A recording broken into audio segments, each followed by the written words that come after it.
Hello and welcome students, Gyanjyoti coaching সেন্টারের পক্ষ থেকে তোমাদের সকলকে আরও একবার স্বাগত।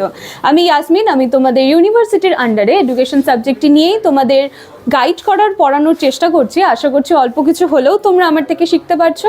তোমাদের এবছরে সেকেন্ড সেমিস্টারে যেই সমস্ত সিলেবাস তোমাদের প্রোভাইড করা হয়েছে তার প্রত্যেকটি টপিক কিন্তু যতটা ইজি ভাষায়, যতটা সহজ ভাষায় সম্ভব আমি কিন্তু তোমাদের সামনে তুলে ধরার চেষ্টা করি, এবং এর সাথে সাথে কিন্তু নোটস রয়েইছে যেগুলো তোমাদের আশা করি সমস্ত রকম সমস্যার সমাধান করতে সাহায্য করছে। তোমরা যারা এখনও আমাদের সাথে যুক্ত হতে পারোনি বা আজকাল করছো, তারা কিন্তু অলরেডি মানে ভীষণই লেট। দেখো, জানুয়ারিটা কিন্তু শেষ, ফেব্রুয়ারিও শেষ, এবার মার্চ স্টার্ট। তোমরা কিন্তু আস্তে আস্তে পরীক্ষার দিকে এগোচ্ছ। সেজন্য আর আজকাল না করে যেইটুকু টপিক মানে তোমাদের বাদ পড়ে গিয়েছে আর বাকিটুকু আছে, সেইটুকু অ্যাটলিস্ট আয়ত্ত করার জন্য কিন্তু তোমরা আমাদের সাথে যুক্ত হতে পারো। দেখো, এখানে কর্নারে দুটো নাম্বার আছে, 6295916282, 7076398606। খুব ইজি একটা কাজ। এই দুটো নাম্বারের মধ্যে যে কোনো একটা নাম্বারে কল করবে, কল করে তোমরা তোমাদের যে সমস্ত সাবজেক্টসগুলো আছে সেগুলো নিয়ে আমাদের জ্ঞানজ্যোতি কোচিং সেন্টারের সাথে যুক্ত হতে পারো। দেখো, কোর্স ফি কিন্তু ভীষণ সামান্য রাখা হয়েছে, 999 টাকা, এবং কোর্স ডিউরেশন রয়েছে কিন্তু 6 মান্থসের। ঠিক আছে, চলো, ইনফরমেশন খুব অল্প আমার একটু দেওয়ার থাকে। এবার আমরা আজকে টপিকে চলে আসি। আমাদের ইউনিট 2 চলছিল। ইউনিট 2 এর মধ্যে আমাদের টপিক ছিল different aspects of a lesson plan. ঠিক আছে, এটার মধ্যে সাব টপিক ছিল steps of preparing a lesson plan. এটা হচ্ছে আজকে আমাদের আলোচিত বিষয়, যে আমরা একটা লেসন প্ল্যান তৈরি করব, সেটার কতগুলো ধাপ বা পর্যায় আছে, কতগুলো ধাপ বা পর্যায় পেরিয়ে আমরা একটা সুন্দর মানে কি বলবো, সুন্দর একটা সাজানো গোছানো একটা পাঠ পরিকল্পনা আমরা তৈরি করতে পারি। ঠিক আছে, চলো এটা নিয়ে আজকে আমরা একটু আলোচনা করি। আমি আবারও বলবো, আজকে যারা এই ভিডিও পর্যন্ত পৌঁছে যাবে তারা কিন্তু কাইন্ডলি একটু আগের ভিডিওগুলো দেখবে। ওখানে পাঠ পরিকল্পনা কি তার পুরো ডিটেলস কিন্তু আমি আলোচনা করিয়েছি। ঠিক আছে, ওটা দেখে তারপরে এটা দেখতে আসবে, দেখবে তোমাদের খুব ইজি হয়ে যাবে ব্যাপারটা। চলো আর কথা না বাড়িয়ে এবার ডাইরেক্ট আমরা স্টার্ট করি। পাঠ পরিকল্পনা কী ছিল আমি আবার একটুখানি আলোচনা করিয়ে দিচ্ছি। পাঠ পরিকল্পনা ছিল যে কোনো বিষয়ে শিক্ষার্থীদের পাঠ দেওয়ার পূর্বে, ঠিক আছে, যেই পাঠটা তুমি দিতে চাচ্ছ তার ব্যাপারে তোমার যেন সম্পূর্ণ একটা নলেজ থাকে, পুরো যেন তোমার কাছে তৈরি থাকে যে তুমি কত দিনে বা কত সময়ের মধ্যে সেটা শেষ করছো, তোমার কাছে যেন একটা প্ল্যান থাকে। ব্যাস এইটুকু জাস্ট হচ্ছে তোমার পাঠ পরিকল্পনা। তুমি একজন স্টুডেন্টের কাছে তুমি পড়াতে যাচ্ছ, সেই ব্যাপারে যেই বিষয় তুমি পড়াতে যাচ্ছ সেই বিষয়ে তোমার একটা কমপ্লিট নলেজ থাকতে হবে। তুমি আগের থেকেই তৈরি করে নিয়ে আসবে যে আজকে কতক্ষণ ক্লাস হবে বা সেই ক্লাসের মধ্যে আলোচিত বিষয় কী থাকবে, এই সমস্ত কিছু হলো কিন্তু আমাদের পাঠ পরিকল্পনা। এই যে পাঠ পরিকল্পনা, এটা নিয়ে সর্বপ্রথম কথা বলেন কিন্তু হারবার্ট স্পেন্সার। ঠিক আছে, এই পাঠ পরিকল্পনার যে ব্যাপারটা, এটা নিয়ে সর্বপ্রথম কথা বলেন হারবার্ট স্পেন্সার। তিনি বুঝতে পেরেছিলেন যে পাঠ পরিকল্পনা একজন শিক্ষকের যে পাঠদানের দক্ষতা, কৌশলজ্ঞান, সেটা কিন্তু অনেকাংশেই বাড়িয়ে দেয়। দেখো, এখানে যেমন শিক্ষকদের পাঠদান করতে যেরকম সুবিধে হয়, সেরকম কিন্তু শিক্ষার্থীরাও কিন্তু অনেকাংশেই লাভবান হয় এই পাঠ পরিকল্পনা তৈরি করেই যদি পাঠদান করা হয়। ঠিক আছে, আবার অনেকের মতে অনেকে এটাও বলে থাকেন যে পাঠ পরিকল্পনা মানে যদি আমরা বলি যে পাঠ পরিকল্পনা এই যে কনসেপ্টটা, এটা শুরু হয়েছে কবে থেকে, তো অনেকের মতে এটা যে খ্রিস্টীয় 2য় থেকে 4র্থ শতকের মধ্যে কোনো একটা সময় মানে এই পাঠ পরিকল্পনার কনসেপ্টটা আসে, যদিও এটা সত্যতা কিন্তু এখনও যাচাই করা সম্ভব হয়নি।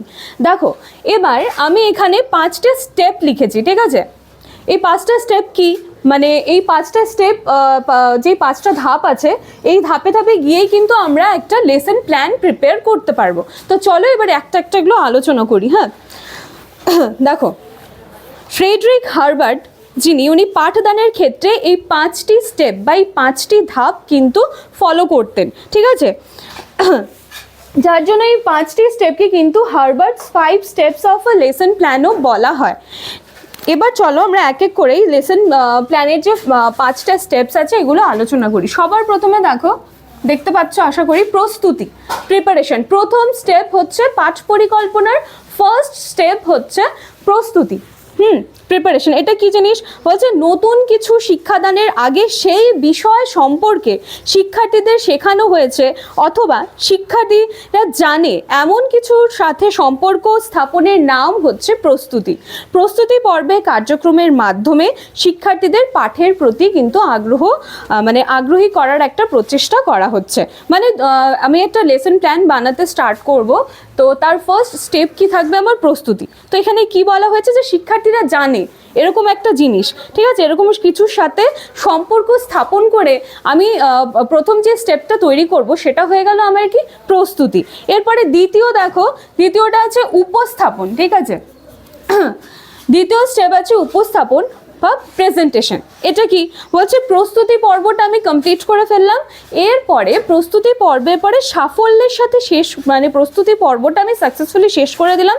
এরপরে পাঠের যে বিষয়বস্তু তার প্রকৃত অভিজ্ঞতার আলোকে শ্রেণীকক্ষে উপস্থাপন করতে হয়।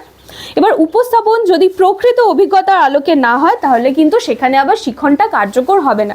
তুমি খুব সুন্দরভাবে প্রস্তুতিটা কমপ্লিট করলে, এবার তুমি সেটাকে উপস্থাপন করবে, সেই ততটাই দক্ষতার সাথে কিন্তু তোমাকে তোমার উপস্থাপনটাও তোমাকে রাখতে হবে, ঠিক আছে।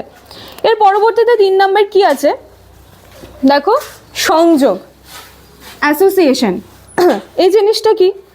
হার্ভার্ডের যে শিক্ষণ প্রক্রিয়া, সেই শিক্ষণ প্রক্রিয়ার সংযোগ হলো শিক্ষার্থীদের পূর্ব ধারণার সাথে শ্রেণীকক্ষে উপস্থাপিত পাঠের সঙ্গে সংযোগ ঘটিয়ে তুলনাকরণের মাধ্যমে মিল ও অমিল বা পার্থক্যগুলো বিবেচনার মাধ্যমে কিন্তু একটা নতুন ধারণার সৃষ্টি হয়েছিল, যেটাকে আমরা এই যে সংযোগ বা অ্যাসোসিয়েশন এটার মধ্যে কিন্তু রাখতে পারি, ঠিক আছে।